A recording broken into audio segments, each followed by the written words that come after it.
Welcome to the MCNet Christian Leadership Institute, a unique approach to equipping the next generation of Christian leaders. CLI is an initiative of the International Ministry Coaching Network and implements a competency-based mentorship for ministerial training.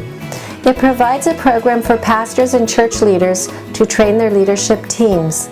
This podcast series is designed to equip you in how to use the materials and implement this training within your church or organization.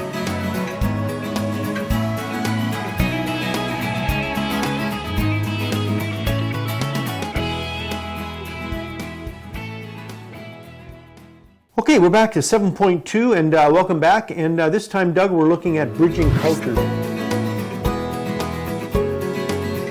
Last time we were kind of doing some basic understanding, and if those that didn't go through 2.7, we gave a general understanding of cultural intelligence and the importance of that. And then now we're looking at some practical skills that are necessary if leaders are going to be effective within increasingly multicultural global ministry context. What else would you think about the bridging culture is important?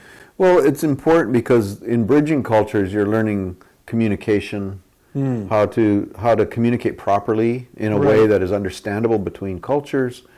You're learning to respect cultures. Right. You're learning to just be sensitive to the issues, and looking for those places where you can bridge. I think of someone like the classic example is Apostle Paul going up to Athens, right, and talking to the philosophers there about their unknown God, and he found something in their culture that he could poetry he could hook onto and then make that a platform for the gospel. The concept of sharing the gospel, though, in a relevant way to a specific culture does not necessarily need to destroy that culture. No. But the goal is to transform.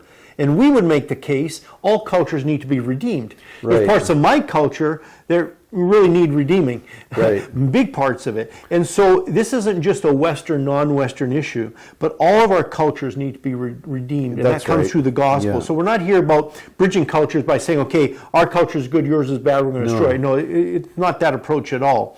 And so we need proficiency in this competency in order to learn the skills to do this. So we don't go in like the proverbial bull in the China shop.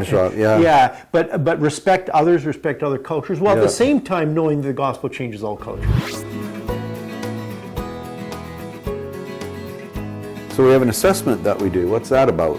Well, the Bridging Cultures Assessment is a series of questions that will help you understand where you're at in this. And there's both positive and negative questions that are utilized to help you understand, what are some of the real world applications when it comes to bridging cultures, and how have you been involved, and what ways can you be involved? And so it's important that you understand some of the concepts in this particular study.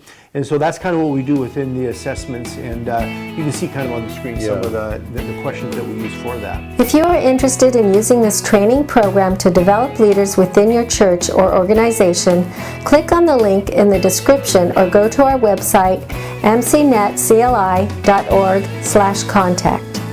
This competency mentorship is being used by both young as well as seasoned leaders. The program is currently available in English, Spanish, and Russian.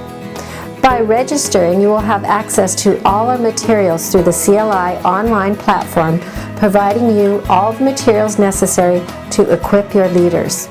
Upon completion of the program, each candidate will earn an International MCNet Leadership Certificate. If you would prefer to download the materials of individual competencies, go to icmcanada.org/MCNetCLI.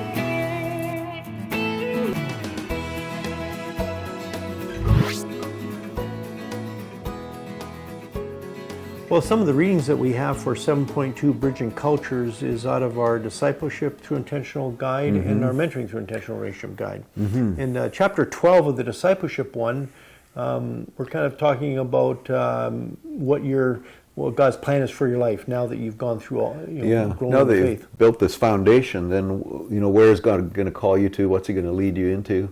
what are you prepared for? So Exactly. And in the mentoring guide on this particular competency, the reading, there we're talking about some missiological principles. We talk about the E and the P scale, and we talk about how modality and sodality, and we talk about issues of bridging cultures. We talk about how does the gospel reach into and penetrate different cultures, and how can we be involved in that. And so those are some of the readings there, and I think you find it pretty helpful.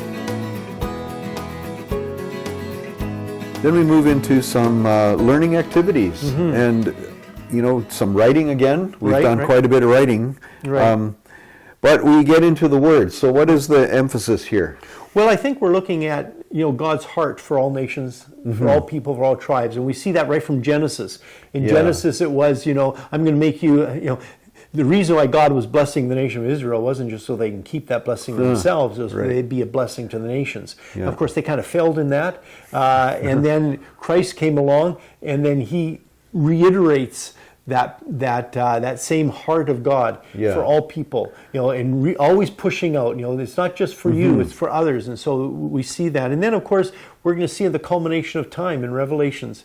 We see that around the throne. It's all people, all tribes, and so this paper allows you to look at some of those issues, and also kind of juxtaposing or putting that together with Acts 15 and 21, where we see the early church struggling with this disconnect between what God's heart was, and they're saying, no, this is for us. Yeah, right out of the chute, they have to face this issue. It's so easy in a church, in a ministry, isn't it? This is we kind of have a nice little club going. It's kind of great, things are going, but then it's always uncomfortable because God is always pushing us to reach out to others that maybe we're not comfortable with, maybe we're not used to dealing with. And so that's what this will help you compare what that some of that ministry of God, what His heart is compared to maybe what sometimes ours is. And then we talk about modality and sodality too, right? And again, we're back to structures, we're back to wineskins, and why that's so important.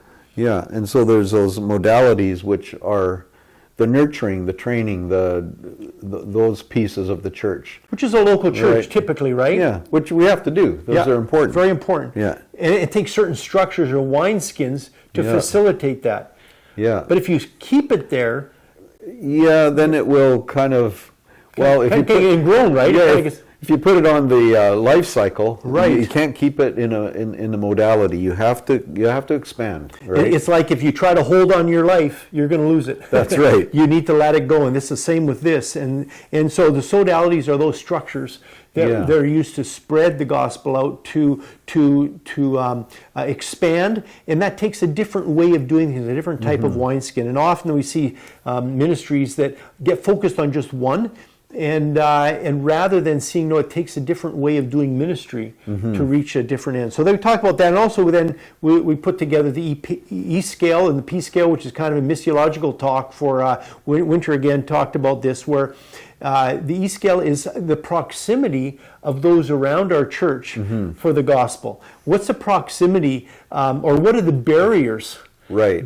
That for us to spread the gospel to those within our communities. Yeah, those things that we have to overcome. And then... realizing that not everyone within our sphere is at the same level in terms of their readiness for the gospel or their openness to it. There could be cultural, there could be language, there could be socioeconomic. There's all sorts of barriers, and we just have to take those into consideration. And then the P scale is the proximity one. Yeah.